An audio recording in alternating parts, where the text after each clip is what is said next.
Hey, what's going on, guys? Austin back here with another video. I know it's been a minute. It's been crazy with work at Amazon. Peak's getting ready to roll around where the holidays is coming around. We've already saw inflation in our numbers. And also been fishing a tournament as well. Give me just one moment.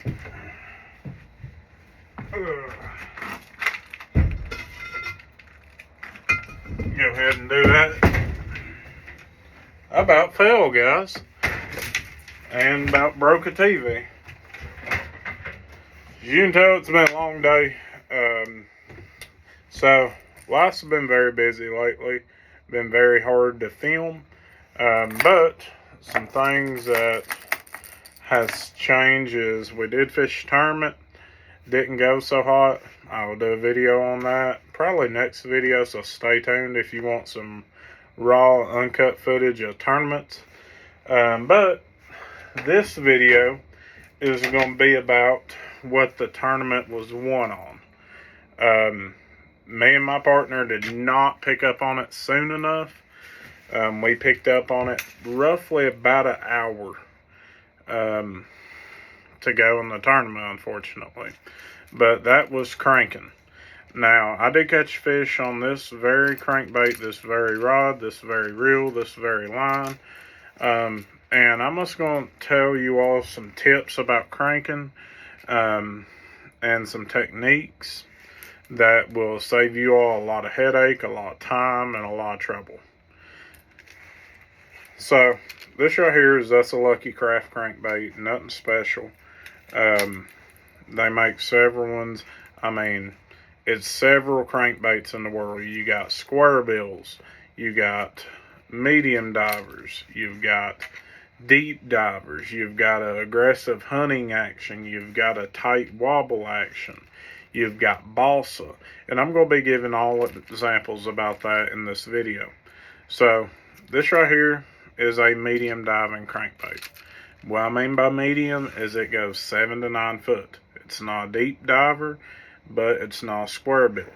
So with 7 to 9 foot, you can really throw it in two different places. Some colors you can throw around shad, and even got to hit bottom, because if it wobbles, they pick up on the vibration through their lateral line, and they can find it anyway. Now, that's what I was doing with this. I wasn't necessarily throwing it in 7 foot of water for it to grind bottom. It was grinded some, but not a lot. The fish I caught on this came out of about 30 foot of water. And that was us because I knew that they had suspended, and this right here went right over his head and he just grabbed it. So, some things that make your life in the cranking world easier. Know your rod. And what I mean by know your rod is you don't want a stiff rod. When you get a stiff rod, it creates heaviness. It creates just more issues. You rip the hook out of fish. When they jump, you ain't got that buoyancy for them to wear themselves out. You just lose a lot more fish with a stiffer rod. What I like is a 7 foot medium, but this right here is a Falcon Bucku 7 foot medium heavy. No, this one's actually a heavy, but it's a pitching stick. Now, with this one, I made an exception, and here's why. This is actually not a heavy rod. This rod performs more like a medium heavy. That's how you know your rods. A heavy action rod should not bend that well. You can even see if you. A heavy action rod should not bow that far into it. I mean, in my opinion, it should not. So this rod held up and did very, very good for cranking. Now, if you're just getting into cranking, you don't know what to look for in a rod, look for buoyancy.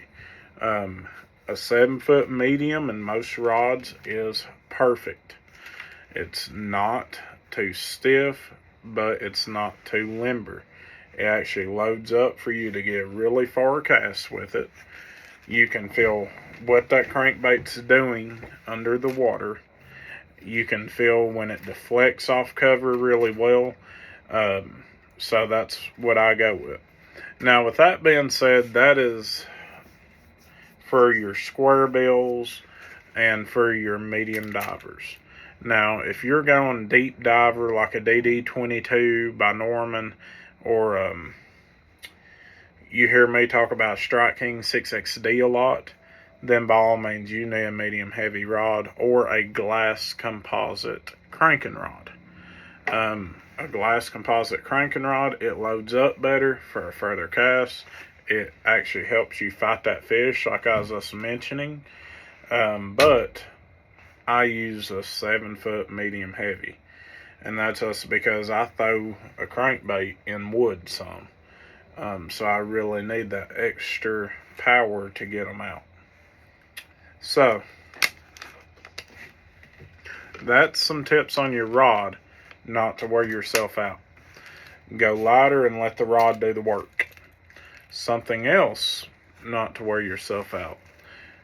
This is something that you probably will not agree with. This is something I do personally.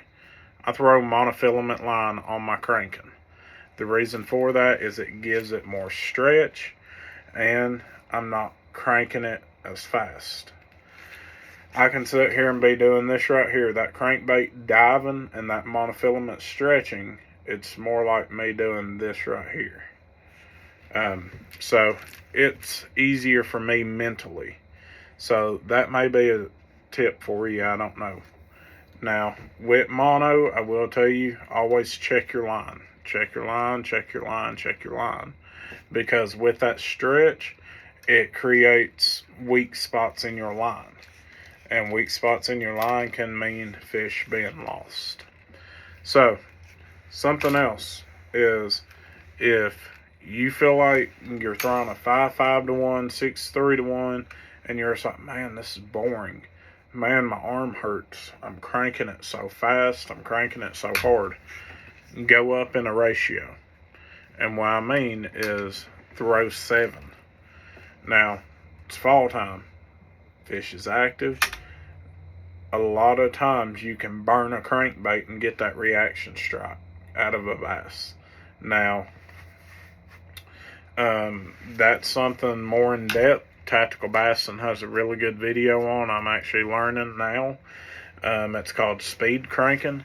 It's just like burn, burn, burn, pause, burn, pause, burn, burn, burn, pause, burn, pause. I hate doing it. I'm just old school chuck, wind. But I have this. This is a 7. Now, I do have 2 other cranking rods. One's actually a medium action. That's usually my cranking rod. And then one is a 7-foot medium heavy that I throw my deep diving crankbaits on. My deep diving crankbait rod is right here. It actually has a 6XD on it. That's literally pretty much all this rod's used for is a 6XD. This is Tennessee Shad. This is the Cast King 200. 200 size spool. And this is the Halo 7-foot medium heavy. You don't need an expensive cranking rod, guys. I mean, that combo there's probably like $100 brand new. So it's not like I broke the bank with it. It's actually an entry-level beginner combo. Now, when you are making that transition from a medium diver or a shallow diver to a deep diving crankbait, be sure to get a bigger spool reel if you can afford it. That's a 200. A 150 works just fine. But please, guys, if you can afford it, go ahead. If you see that you enjoy throwing a crankbait, go ahead and invest some money in a dedicated crankbait reel. And here's why. So at dedicated crankbait reel, you can actually do 2 things with it. 3 things with it. You can A-rig fish with it. You can deep crank with it. You can glide bait fish with it. You can just throw them bigger baits. So, it's not just really one thing. You can do multiple things with it. So, I got that 200 size reel. It's $49. I've had it about a year and a half. I actually do like it. It's really got a big handle on it where you can really torque and get that extra erratic action out of that crankbait you need. So that's the difference there. Now, something else that'll make your life easier is get you some wing grip tape. This tape came from Walmart. It was like $3. And the reason for that is when you're cranking that crankbait and you're fishing it 4, 5, 6, 8 hours, your hand's going to get tired. And I don't care how much you do it, your hand's tired. And that's just because you're gripping that rod so hard. That handle of the rod's made smaller. Get this, make your handle as bulky as you can.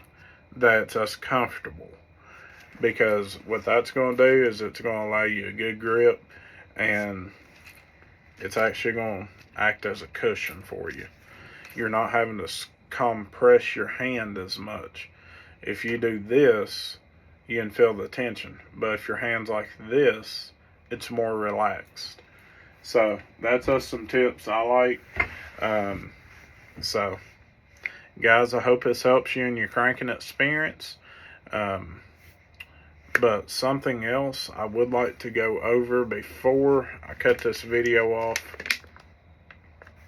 The line I throw is 10 pound, 8 and 10 pound. And the reason for that is a lot of times your medium divers, you can get them a little bit deeper with that 8 pound line. Some people say that's too small, but 8 to 12, let's just go 8 to 12. Your deep crank, I usually throw 10 because I can get down there deeper. But a lot of guys go up to 12. That's perfectly fine. But I throw 8 and 10. That's me personally. Because where I throw the mono, it is thicker than fluorocarbon. So you kind of have to cut corners to make it the less buoyancy you can. And with 8 pound you can. But guys, nonetheless, thank y'all for watching us. Be sure to check out the tackle spot, Sun Tropic Outdoors, Kurt Singer Sunrise Outfitters, Dog Patch Trading Post, and we got a few more stores coming up, guys. So be sure to check out Poor Boy Jigs on Facebook, Instagram. But guys, thank you all for watching this. I know it's been a minute. I do apologize for that. I hope you all understand. Guys, thank y'all, and God bless.